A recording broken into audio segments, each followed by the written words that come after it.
नांदेड पूर्णा रस्त्यावरील दर्यापूर पाट्यावर भीषण अपघात झाला आहे। बोरिंग मशीन घेऊन जाणारं कंटेनर पलटी झाल्याने 4 ते 5 तासापासून जे आहे ते या ठिकाणी पोलिसाच्या वतीनं मदत कार्य सुरू आहे। आपण या ठिकाणी बघतोय हे कंटेनरचं तोंड आहे आणि पाठीमागे जे आहे ते हे कंटेनरची टॅली आणि बोरिंग मशीन आहे। जवळपास 200 मीटरवर जे आहे ते हे कंटेनरचं तोंड या ठिकाणी पलटेलं आपल्याला पाहायला मिळतं। आपल्यासोबत भाग्यनगर पोलीस ठाण्याचे पोलीस निरीक्षक तांबे साहेब आहेत। सर, काय सांगाल ज्या पद्धतीने अपघात झाला आहे? 5 तासापासून जे आहे ते आपण मदत कार्य करताय, आता काय परिस्थिती आहे? हा अपघात 5:30 ते 5:45च्या सुमारास झालेला आहे। जेव्हा या अपघाताचं आम्हाला रिपोर्टिंग झालं तेव्हापासून आमचं मनुष्यबळ, आम्ही स्वतः, आमचे PSI शिंदे असतील, PSI सोनवणे असतील, शहरातील बरेच पावडेवाडी परिसरातील सामाजिक कार्यकर्ते आणि काही नागरिकांच्या मदतीने आम्ही सदरची वाहनं काढण्याचा प्रयत्न केला।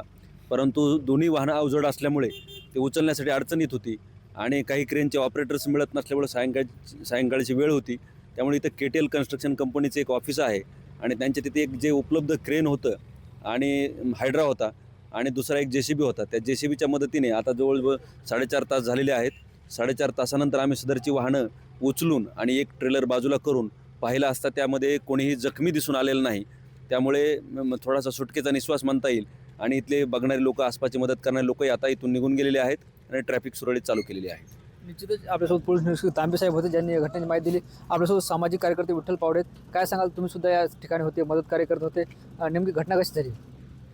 ही घटना इतका मोठा भीषण अपघात होता। हे वळण आहे आणि हे वळण धोकादायक आहे। या वळणावर आत्तापर्यंत खूप मोठे भीषण अपघात झालेले आहेत आणि इथं खूप लोकांचं इथं मृत्यू पण झालेला आहे।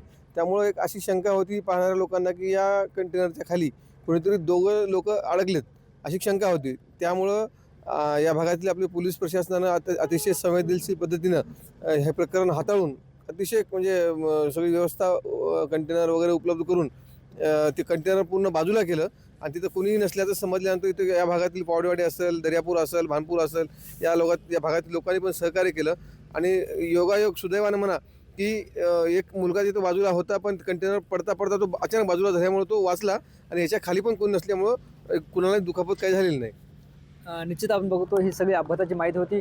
आता हा अपघात मी तुम्हाला या ठिकाणी समजून सांगणार आहे। आपण या ठिकाणी बघतोय खरं तर हे कंटेनरचं तोंड होतं, मात्र टॅलीचं आणि कंटेनरचं तोंड तुटल्यामुळं कंटेनरचं तोंड जे आहे ते अशा पद्धतीनं खाली बराचसे येऊन कोसळल्याचं चित्र आपल्याला पाहायला मिळतं। आणि आपण जर समोर बघितलं तर आता सुद्धा या ठिकाणी मदत कार्य सुरू आहे आणि समोर बोरिंग मशीन आहे जी या कंटेनरवर ठेवण्यात आली होती आणि ती बोरिंग मशीन जी आहे ते बाजूला पडली। मात्र यात महत्त्वाची बाब म्हणजे 3 दिवसापूर्वी हीच बोरिंग मशीन जी आहे ते एका विहिरीत पडली होती आणि त्या ठिकाणी जे आहे त्या विहिरीत 7 जण होते, मात्र झाले नाही, कुणी जे आहे ते गंभीर इजा झाली नाही। मात्र त्यातलं 1 जण फ्रॅक्चर झाल्याची माहिती आहे आणि आज ती जी आहे ती बोरिंग मशीन बाहेर काढून दुरुस्तीसाठी पुढे घेऊन जात असताना पुन्हा दर्यापूर फाट्याजवळ हा अपघात घडलाय आणि हा अपघात इतका भीषण होता की कंटेनरपासून जे आहे ती बोरिंग मशीन कटरच्या सहाय्यानं, गॅस कटरच्या सहाय्यानं तोडण्यात आली आणि त्यानंतर जे आहे ते कंटेनर वेगळं करण्यात आलं आणि बोरिंग मशीन वेगळी करण्यात आली। मात्र सुरुवातीला भीती अशी व्यक्त केली जात होती की या बोरिंग मशीन खाली जे आहे ते एक पुरुष आणि एक महिला दबली, मात्र सुदैवानं असं काहीही झालेलं नाही। गेल्या 4 तासापासून भाग्यनगर पोलीस असतील, सामाजिक कार्यकर्ते असतील, यांच्या प्रयत्नांनी जे आहे ते ही सगळी वाहतूक या ठिकाणी सुरळीत करण्यात आली आणि हा भीषण अपघात या ठिकाणी पाहतोय ही बोरिंग मशीन आहे आणि सुदैवानं या अपघातात जे आहे ते कोणतीही जीवितहानी झाली नाही। त्यामुळे जे आहे ते सगळ्यांनी सुटकेचा निश्वास सोडलाय। मात्र गेल्या 5 तासापासून भाग्यनगर पोलिसाच्या वतीनं, स्थानिक गावकऱ्याच्या वतीनं या ठिकाणी मदत कार्य सुरू आहे। आता सगळी ट्रॅफिक या ठिकाणी व्यवस्थित सुरू असल्याचं चित्र आपल्याला पाहायला मिळतं। ज्ञानेश्वर लोंढे, TV9 मराठी, दर्यापूर फाटा, नांदेड।